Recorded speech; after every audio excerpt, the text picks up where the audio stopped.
이제 간담회의 첫 질문은 신학적 해석이 필요한 부분이기 때문에 조직신학 교수님을 역임하셨던 우리 권호덕 교수님에게 질문을 드리면 좋을 것 같습니다.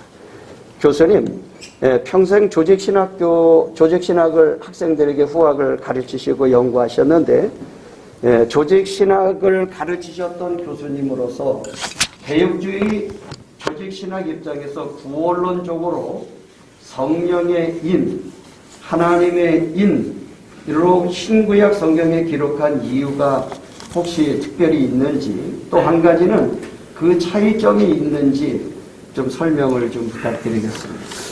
예, 제 아는 분들이 제가 서사람 목사님과 관계 때는 칼럼 같은 거 또 뭐 글을 좀 썼더니 나를 아주 이상하게 봐요. 난 여전히 개혁 신학자입니다. 그리고 신학자의 임무 중에 하나가 어떤 중요한 이런 운동이 있으면 아주 자세히 관찰하고 분석해서 이제 그 문제점을 지적하고 혹은 억울한 면이 있으면은 그걸 변호해주고 하는 그런 임무도 있습니다. 제가 이제 이 질문과 더불어 제가 중요하게 여기는 것은 뭐냐면은 이러한 그 비판가들이 혹은 좀 비난하는 그러한 말하는 사람들이 과연 성경적이냐 하는 것입니다. 사실은 우리 개혁파, 개혁신학은 항상 성경이 모든 판단의 기준이 되었습니다. 오늘 여기 서사라 목사의 인침 집회는 서목사가 인을 치는 거 아닙니다. 하나님이 자기 사자들을 보내어 진심으로 회개한 자들에게 인치심을 보여주는 겁니다. 근데 한간에 이런 말이 있습니다. 서사라 목사가 인치고 돈 받다. 사실이 아닙니다. 거짓입니다. 이걸 내가 지적하고 싶고, 그리고 이 성경 전체로 볼 때에 사실 이 사건 상당히 이 문제는 제 개인에게도 심각하게 다가왔습니다. 이 내용은 에스겔서 9장 3절 4절 그 내용과 그 다음에 요한계시록 7장의 내용과 연장선상에 있는 것으로 이제 보입니다. 그래서 이제 제가 던지고 싶은 질문은 뭐냐면은 성령의 인과 하나님의 인이 동일한 것인가 하는 것입니다. 근데 대부분의 사람들이 이걸 동일하다고 봅니다. 어떤 비판가도 그런 식으로 말을 했어요. 과연 이것이 성경적인 거냐 하는 것입니다. 그런데 성경은 성령의 인을 말할 때는 구원받는 문제와 연관시킵니다. 만약 그리스도 밖에 있다가 그리스도 안으로 들어올 때 그와 연관시켜서 성령의 인침에 대해서 얘기하고 있습니다. 에베소 1장 13절 자 읽지는 않겠습니다. 그러니까 약속의 성령으로 인침을 받았으니, 에베소 4장 30절 이제 구원을 받은 자들이 지닌 인이 바로 인인데 이것이 바로 성령의 인임을 분명히 보여주고 있습니다. 그런데 고린도 후서 1장 22절도 분명히 이거 문명상을 볼 때 성령의 인을 말하는데 구원 문제와 관계합니다. 사실 이제 제가 이 주제와 더불어 좀 한번 생각한 건 뭐냐면요. 성령의 인과 하나님의 인이 같으냐 다르냐 이 주제는요. 그동안 한국 신학계에서 논의가 되지 않았습니다. 그러니까 대부분의 신학자들은 이 둘을 동일한 것으로 봐왔습니다. 지나쳐 버렸어요. 그래서 제가 이걸 한번 살펴봤습니다. 여러분 우리 개혁파 신학자의 유명한 주석가가 윌리엄 핸드릭스였습니다. 이 사람이 요한계시록 주석을 썼죠. 거기 7장에서 이 사람은 하나님의 인을 에스겔서와 연관시키지도 않습니다. 단지 인에 대한 세 가지 특징만 말하고 넘어가 버립니다. 그 다음에 조지 엘던 레트가 있습니다. 이 사람은 전천년, 역사적 전천년 설자의 대표자지요. 미국 풀러의 신약 학자입니다. 아마 돌아가셨을 거예요. 이분은 여기 주석하면서 성령의 인과 하나님의 인 사이를 구별하는 데는 관심이 없고 단지 이렇게 말합니다. 여기 하나님의 인은 구원 사건이 아니라 하나님의 백성들이 하나님의 진노로부터 보호를 받는 문제와 연관시킨다. 이렇게 얘기했습니다. 제가 인용하겠습니다. 하나님께서 인치신 자들은 하나님의 진노의 쏟음으로부터 안전하게 보호를 받을 것이다. 비록 그들이 순교를 당한다 해도 이렇게 표현했어요. 그러니까 성령의 인과 하나님이 다르다는 거죠. 그리고 사실은 이 성경 문맥으로 봐도 이 하나님은요, 하나님의 종들입니다. 비기독교인이 아니라 종들의 이마에 친다는 걸 이제 표현한 걸 보아서 이거 성령의 인과는 좀 다르다 이렇게 볼 수가 있습니다. 그래 몇 가지 이제 주석을 내가 한번 살펴봤는데, 그 유진 보링이라는 사람은 이제 미국에서 이제 교수와 설교를 위한 성경 주석 시리즈가 있습니다. 상당히 많이 알려진 그런 시리즈입니다. 여기서 그 요한계시록 7장 1절에서 8절에 나오는 하나님의 종들의 이마에 인치는 것을 이게 에스겔서 9장 3절과 일치함을 전제하고, 여기 입맞은 신실한 기독교인들이 대환란 곧 파괴적인 광풍과 같은 바람처럼 그들 위해 몰아칠 대환란을 통과할 때 보존함을 받음을 지지겠습니다. 특별히 흥미로운 것은 뭐냐면 어린 양이 자기를 따른 자의 이마에 인을 쳤습니다. 이걸 본받아 짐승이 자기를 추종하는 자들 위해 표를 했다는 겁니다. 짐승의 표를 그런 식으로 연구안에서 주석합니다. 그 다음에 이제 보수계에서 아주 이게 지금 근래에 가장 인정을 받는 주석 중에 하나가 뭐냐면 NIC입니다. NIC, New International 성경이 있지 않습니까? 그 주석 시리즈에서 마운스라는 이 주석가는요, 이 하나님이 구원 사건과 관계하지 않는다 이렇게 이제 못 박습니다. 제가 인용하겠습니다. 이 이는 성례식의 의미로 세례를 언급하는 것으로 해석해는 안 된다. 이 인침의 어떤 목적은 성도들을 다가오는 심판에서 보호를 받음을 보증하는 것이다. 여기 이 세례는 구원 사건과 관계합니다. 그와 관계없다는 거죠. 이제 또 인용하겠습니다. 그들은 하나님의 분노를 받지 않도록 인침을 받았지 환난을 당하지 않도록 인침을 받지 않았다. 인치심은 하나님의 종들을 공개적으로 드러내는 마귀 세력의 공격에 대항하여 안전하기 위함이다. 그리고 구원과는 관계없습니다. 그러니까 이 성도들은 하나님의 인을 받음으로써 환난을 당하나 견딜 수 있으며 하나님의 진노하심을 받지 않는다는 것을 이렇게 이제 주석했습니다. 그 다음에 이제 세크라 페이지 시리즈에 나오는 이 해링턴의 주석입니다. 이것도 이분은 그 요한계시록 7장의 이 내용을 에스겔서 9장 4절과 관계함을 전제하고 이렇게 말합니다. 요한계시록에서 하나님의 종들에게 인치심은 이들이 환난과 죽음으로부터 보호를 받는 것을 상기하지 않고 환난 기간 동안 환난을 통과하면서 인내를 가르친다. 이거 좀 약간 다르지요? 중요한 건 뭐냐? 핵심 뭐냐? 이 하나님의 인치심을 받음을 통해서 대배도 사건, 대환난을 견뎌낸다고 얘기했습니다. 여기서 이제 이 양반이 흥미로운 건 뭐냐면 출애굽 사건과 연관시켜요. 출애굽 때 말하자면 그 병이 전체를 다 지배하지 않습니까? 이제 현재 팬데믹처럼. 근데 여기 때 그 당시 이스라엘 사람들이 그 6월절에 인치심을 받고 대환란을 통과할 때 보호를 받는 그와 연관시켜서 설명했습니다. 물론 때 여기서 기독교인의 그 삶의 방식, 죽기까지 자기 생명을 아끼지 않는 방식으로 살면은 승리한다 이렇게 주장하고 있습니다. 그 다음에 독일 주석가 아돌프 폴이라는 사람도 이거는 그리스도인이 되는 것, 수세자가 되는 것을 다루지 않는다. 이 인치심은 하나님의 종으로 만드는 것이 아니라 하나님의 종이 된 자들과 관계한다고 이렇게 지적했습니다.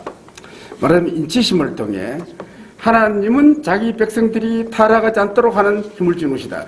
네 가지 천연한 것을 전부 다 공통적으로 말하는 건 뭐냐면 주님이 재림하시기 이전에 대배도 사건이 있다는 것을 얘기합니다. 그와 연관해서 설명합니다. 자, 이걸 정리한다면 하나님은 적그리스도의 원령이 등장하기 전에 곧 대배도 사건이 일어날 때 환난을 잘 견딜 수 있도록 부여하는 그러한 표시라는 것입니다. 그래 여기 이런 의미에서 이제 사라 목사가 성령의 인은 우리가 예수를 믿을 때 그러한 것을 보지 않고 이제 하나님의 인은 재앙을 피하는 문제와 구원을 잃어버리지 않는 일과 연관시켜 말한다는 것은 상당히 우리가 긍정하고 인정할 수 있는 그런 부분이다. 이렇게 이제 말씀드릴 수 있겠습니다.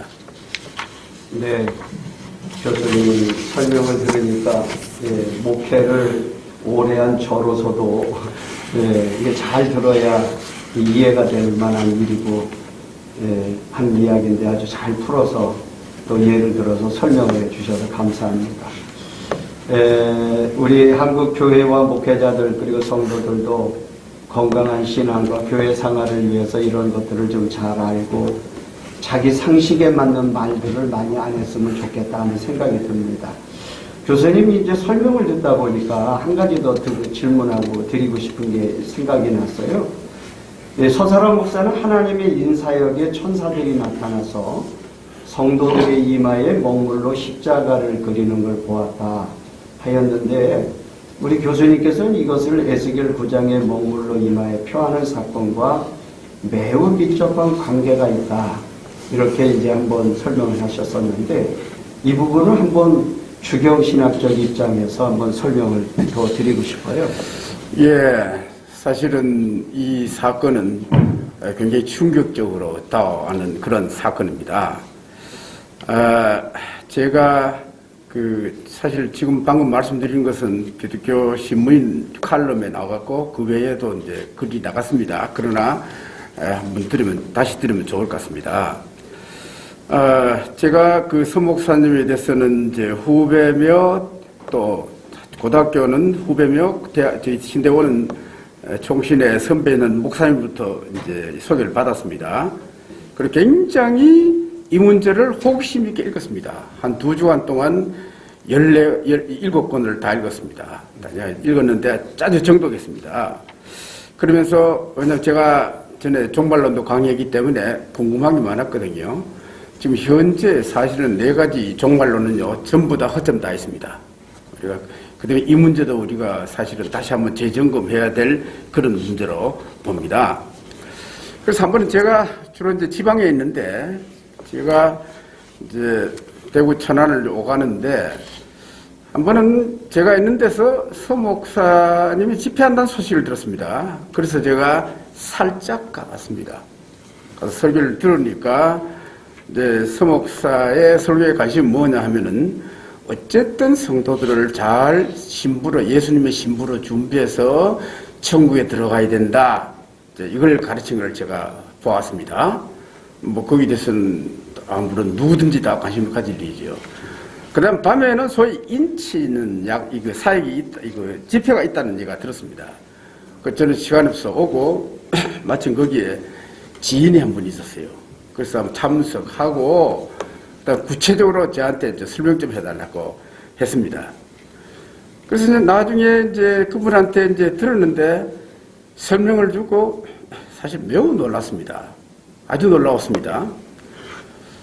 집회에서 이제 서 목사가 영환으로 하나님의 사자들이 참 회개하는 하나님의 백성들 이마에 십자가를 그린다는 겁니다. 마치 엘리사가 영환으로 천군 천사를 두른 것을 보았지 않습니까? 그것을 보았다는 거예요. 근데 요한계시록 7장은 이마에 십자가 그린다는 말이 안 나옵니다. 그냥 인친다는 말만 나옵니다. 그럼 이 십자가란 말이 과연 맞는 거냐 아닌 거냐 하는 겁니다. 놀랍게도 이제 서 목사가 묘사한 장면은 에스겔서 9장 3절, 4절하고 똑같습니다. 놀랍게도 우리 이걸 주목해야 됩니다. 네? 그리고 그룹에 머물러 있던 이스라엘 하나님 영광이 올라 성전 문지방에 이르더니 그 가는 베옷을 입고 서기관의 먹것을 찬 사람을 불러 이르되 너는 예루살렘 성읍 중에 순행하여 그 가운데 행하는 모든 가증한 일로 인하여 탄식하며 우는 자들 이마에 펴라 했습니다. 그런데 에스겔서 9장은 이 인을 이게 십자가인가 하는 겁니다. 근데 이제 제가 이 구절을 사전에 좀 알고 있었습니다. 이게 어떻게 1912년 여름인데 그때 이제 고 최연 박사님 구약학자지요. 아주 유명한 구약학자입니다. 이분이 한국에 처음으로 히브리 원문에서 우리말로 성경 번역했습니다. 새 지문 하나님의 말씀이에요. 이 양반 한 분이 그때 만나가지고 하는 말이 뭐냐면은 구약에서 유일하게 십자가가 있는데 그것이 바로 이 구절이다 딱 얘기하더라고요. 그래서 자기는 이걸 번역할 때 곱셈 표시했다 이렇게 말하더라고요. 그리고 왜 그러면 여기에 십자가가 없사라느냐? 유대인들이 십자가를 싫어한대요. 이 양반 말로는 그래요. 사실 이 에스겔서 9장 4절에 이마에 펴하라 우리말 번역 그렇습니다. 그러면요 사실 원문이 이렇습니다. 이마에 타오를 그리라. 타오는 히브리 문자의 제일 끝문자, 영어로 하면 Z입니다. 제일 끝자입니다. 그래서 이제 여러 가지 번역 성경을 내가 한번 봤습니다. 대부분 이마에 펴하라 그대로 번역됐어요. 내가 보면 종교개혁자들도 여긴 관심이 없었습니다. 근데 독일어권에 아주 유명한 성경이 있습니다. 찌오리시 비벨이라고 아주 유명한 대부분 신학자 내지는 이제 신학생들이 이 성경 봅니다. 제가 그걸 한 권 가지고 있어요. 거기는 십자가를 그리라 이렇게 표현되어 있어요. 예. 그 다음에 여러 가지 추석도 봤습니다. 그 중에 카일 델리치. 여러분, 델리치는요, 유대인입니다. 유대인으로서 루터 신자가 된 거예요. 루터파. 그는 이 표를 십자가라고 지적합니다. 이분은. 카일과 델리치는 본문의 타우가 히브리 알파벳 나중 그림을 지적하면서 히브리 초기 문헌에서는 십자가 형태를 지녔다고 잘 지적합니다. 맞는 말이죠. 그리고 놀랍게도 NIC, 아까 NIC 주석이 좋다고 그랬지 않습니까? NIC OT, 이건 올테스트 구약입니다. 거기에 이제 주석가가 블록이라는 사람이 있습니다. 블록인데, 블록. 이 사람은 이걸요, 십자가 형태, X표 형태로 되어 있다. 그리고 아람어로 현대 지금 우리가 살고 있는 히브리 성경은요, 나중에 나오는 겁니다. 그건 아람어의 문자입니다. 이걸 빌린 거예요. 그 하기 전에는 X였다. 딱 지적했습니다. 그래서 저는요, 갑자기 뭘 생각나느냐면은, 제가 독일 유학 때, 처음에 히브리어를 배울 때, 그때 사용한 문법책이 생각났습니다. 그 당시 대부분의 신학교에서는요, 독일의 유명한 히브리학자, 에른스트 예니 있습니다. 누군지 다 압니다. 에른스트 예니. 이 사람 문법책을 공부했는데, 이 양반은 독일의 유명한 구약 주석가 베스트만과 더불어 2권으로 된 히브리어 사전까지 저술한 바 있습니다. 얘네는 이 문법을 설명하기 전에 그 앞에 서론 부분에서 히브리어가 어떻게 발전해 나온가를 설명했습니다. 그래서 문자, 발전사 도표를 제시했어요. 첫째 도표는 뭐냐? 여러분, 첫 단계는 페니키아의 알파벳입니다. 둘째는 옛 히브리어 알파벳이에요. 그 다음 셋째는 지금 우리가 읽고 있는 히브리어입니다. 히브리어. 그래서 제가 가만 연대를 계산해보니까 에스겔 시대는요, 둘째 단계입니다. 그래서 둘째 단계 알파벳 때 끝에 타우 부분에 가니까 그게 X였어요. 아주 맞는 거죠. 그런 의미에서는 최윤 박사도 잘 번역했고, 그 다음에 찌우리시 비별도 잘 번역했고, 카일 델리치아, 부르게 오는 겁니다. 아주 놀라웠습니다. 이 십자가예요. 그러니까 2500년 전에 기록된 성경의 말씀이 하나의 상징도 아니고 문자 그대로 지금 이런 집회에 실현되고 있다는 것입니다. 요한계시록은 성도들의 이마에 인치는 일을 매우 중요하게 보고 이렇게 말하죠. 그런데 우리가 우리 하나님의 종들의 이마에 인치기까지 땅이나 바다나 나무나 해하지 말라 하더라. 만일 그렇다면 지금은 예수 그리스도의 재림을 우리가 준비해야 되지 않느냐 하는 그런 생각이 사실은 저한테 들었습니다. 그런 의미에서 말하자면 지금 하나님께서는 참 회개하는 자들에게 지금 세계 도처에서 인을 치십니다. 그 중에 한 장면을 내가 보기에는 서사람 목사 집회에서 보여주셨다는 겁니다. 네. 자, 이런 의미에서 하나님이 참 회개자들이 인을 치심을 보여준 집회에 대하여 부정적이고 비난적으로 비판하는 것은 이건 성경을 좀 잘못 이해했다 이렇게 볼 수밖에 없는 겁니다. 이걸 다시 한번 성경 좀 연구하라 이렇게 말하고 싶습니다.